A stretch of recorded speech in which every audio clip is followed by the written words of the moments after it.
à tous dans une nouvelle édition de notre émission Le Monde Bouge. Aujourd'hui, c'est vers le secteur du bâtiment que nous nous tournons.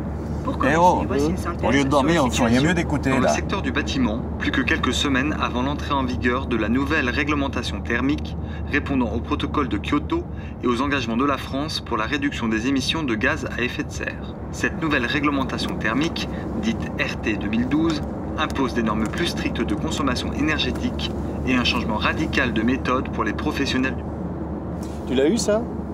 Ok, ça tourne. Eh bien oui, vous l'avez entendu, votre métier change. Imaginez, jusqu'à présent, le plafond maximum de consommation énergétique pour une construction neuve était de 130 kWh d'énergie primaire par mètre carré et par an. Eh bien, dès le 1er janvier 2013, la nouvelle réglementation thermique établit un nouveau plafond plus sévère, 50 kWh par mètre carré et par an seulement. Rendez-vous compte, 50 kWh d'énergie primaire par mètre carré de surface nette, c'est la limite maximum de dépenses énergétiques d'une maison basse consommation. Eh bien justement, c'est ce que nous allons voir.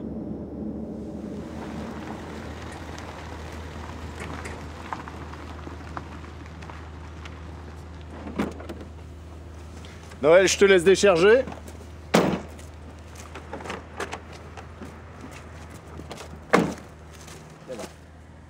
La RT 2012 s'applique à toutes les constructions neuves. Pour obtenir le permis de construire, elles doivent toutes respecter les normes basse consommation. Pour cela, il est désormais obligatoire de présenter une étude thermique conforme.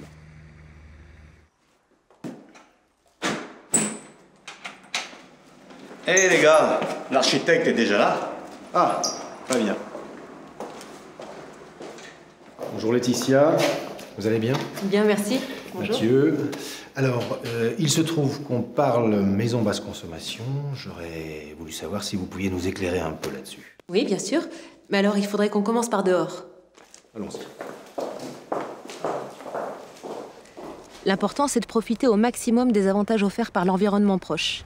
En optimisant l'emplacement de la construction, son orientation, son exposition au soleil, on peut déjà beaucoup réduire les besoins énergétiques de la maison. Ici, par exemple, on a opté pour la mitoyenneté qui permet de réduire encore les besoins. D'accord. Mais alors, toutes ces fenêtres, c'est pas un peu trop? Au contraire, plus le soleil réchauffe la maison pendant la saison froide, moins on consomme d'énergie avec le système de chauffage. Aujourd'hui, par exemple, regardez le soleil. On est en hiver et il rentre entièrement dans la maison. En été, en revanche, comme il est plus haut, les avancées qui sont ici stoppent les rayonnements du soleil et préservent la fraîcheur. D'accord, très bien. Merci. Coupé. Mais alors, toute cette considération de l'environnement, c'est ce qui définit le coefficient Bébio, c'est ça? Oui, le Bébio prend en considération l'aspect bioclimatique et bien sûr l'isolation de la construction. Le Bébio mesure les qualités passives de la construction qui permettent de réduire la consommation de l'équipement actif. D'accord, mais alors, l'actif, c'est quoi au juste? Eh bien, à l'inverse, tout ce qui consomme de l'énergie, le chauffage, la production d'eau chaude, la ventilation, la climatisation, même l'éclairage. D'accord. Oula, c'est pas très RT 2012 tout ça? J'en parle à Noël. Bien, alors Laetitia, on est d'accord, l'actif détermine l'ensemble des dépenses énergétiques d'une maison. Voilà, c'est ça. Et c'est là qu'intervient le CEP, limité à 50 kWh par mètre carré, exprimé en énergie primaire. D'accord, là, je résume. On a le Bébio pour le passif, le CEP pour l'actif, donc les dépenses énergétiques. Mais alors, qui est-ce qui va calculer tout ça? Alors, il faut faire appel à un bureau d'études thermiques qualifié. Point P le propose en service aux artisans, par exemple. D'accord, et c'est tout. Avec ça, je suis aux normes. Alors, pas tout à fait. Il faut encore respecter la TIC, température intérieure conventionnelle, à ne pas dépasser en été. D'accord, la TIC. Il faut avoir recours à une énergie renouvelable comme le solaire, la biomasse ou toute autre technique spécifique. C'est désormais obligatoire pour toute construction neuve individuelle. Ici, par exemple, on a opté pour une production d'eau chaude solaire.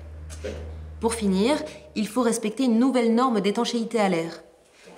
Ça demande aux artisans d'être attentifs à leur méthode de pose et de maîtriser les nouvelles techniques. Parce qu'au final, tout cela sera contrôlé par un test réalisé en fin de chantier.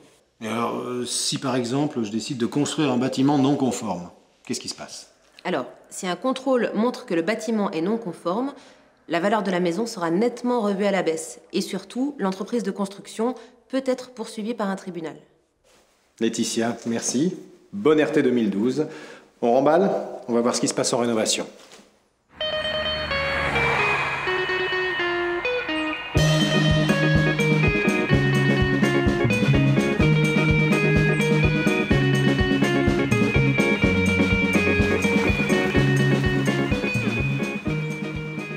Ça a encore augmenté, non?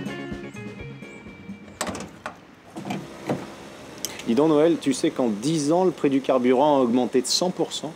Et pour le chauffage, c'est pareil. Le fioul, le gaz, l'électricité, tout augmente. Alors du coup, ça devient de plus en plus rentable de faire des travaux d'isolation. Surtout qu'en plus, il y a des aides fiscales. Condition d'utiliser des matériaux suffisamment performants, bien sûr. Alors t'imagines? Ils vont faire quoi, les particuliers? Ils vont chercher des pros qui leur garantissent des travaux dans les règles. Et ils vont les trouver où? C'est simple, ils vont choisir les entreprises reconnues Grenelle de l'environnement, RGE. D'ailleurs, à partir de 2014, pour bénéficier des aides fiscales, il faudra obligatoirement choisir une entreprise RGE. Ah oui, mais celles qui ne le sont pas. Si elles n'ont pas envie de faire de la sous-traitance, il va falloir qu'elles s'y mettent vite.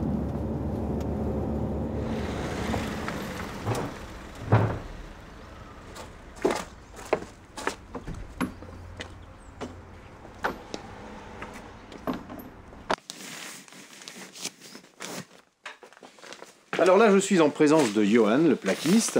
Bonjour. Johan. Donc là, c'est du sérieux, ça rigole plus, c'est de la grosse isolation. Alors moi, il y a une question que je me pose, Johan, c'est ce lambda 32, qu'est-ce que ça veut dire?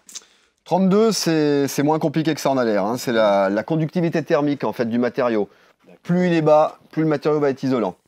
Donc là, on est sur une bonne laine en 140 mm, lambda 0,32. D'accord, 0,032, donc c'est bien ça. Et alors, là, je vois R 4,35. Alors, quelle est la différence entre les deux coefficients R et lambda? Alors, le R, c'est la résistance. Hein. La résistance, c'est le rapport entre l'épaisseur du matériau, le lambda. Pour le coup, plus la résistance est forte, plus le matériau est isolant. Très bien. Et vous vous occupez que des murs? Oui, moi, je suis le plaquiste sur la rénovation. Hein. C'est une rénovation complète, globale. Donc, je m'occupe de l'isolation. Après, il y a tous les autres artisans. Donc, le tout sur une rénovation comme celle-là, c'est qu'on travaille tous de façon cohérente et qu'on a à coup sûr une vision globale du chantier. D'accord. Bonjour messieurs. Ah, le maître d'œuvre. Bonjour. Bonjour. Tu vas bien? Alors, ça va? vous tombez très bien puisque justement on parlait vision globale du chantier. Alors, cette vision globale du chantier, c'est nouveau pour les artisans. Oui, c'est nouveau, c'est même une vraie révolution. Hein. Si vous voulez, avec la RT 2012, on passe d'une époque où tous les artisans travaillent un peu dans leur coin, choisissent les solutions techniques qu'ils veulent, à une époque où véritablement tout le monde est interdépendant, hein, et où les objectifs de performance sont vraiment ambitieux. En rénovation, c'est plus au cas par cas, mais si on veut être efficace, il va falloir apprendre à travailler ensemble. Ajouter à ça des nouvelles compétences techniques. Il faut changer les habitudes, apprendre à maîtriser les nouveaux matériaux. Mais les professionnels sont préparés à ça, il y a longtemps qu'on en parle, non? Alors, souvent les particuliers sont mieux informés que certains artisans. C'est normal, pour eux, ça signifie prêt bancaire à taux réduit, réduction fiscale, ça répond avant tout à une attente de confort et d'économie. Vous savez, la plupart des pros ne savent pas que bientôt, seuls les professionnels qui seront RGE, reconnus Grenelle de l'environnement, donneront accès à ce genre d'avantages. Tiens, Johan, tu vas demander, toi, ta recommandation Grenelle de l'environnement? Bah, alors, est-ce que c'est compliqué à avoir? Non, c'est assez simple. Il suffit d'avoir les qualifications nécessaires. D'ailleurs, on peut toujours se former. Il faut déposer un dossier dans un des 5 organismes agréés. Au bout de 2 ans, on a une visite sur un chantier qui s'assure qu'on respecte bien l'ensemble des règles. C'est la condition pour que la certification soit reconduite. Alors, tout est inspecté? Tout, sauf les casse-croûtes.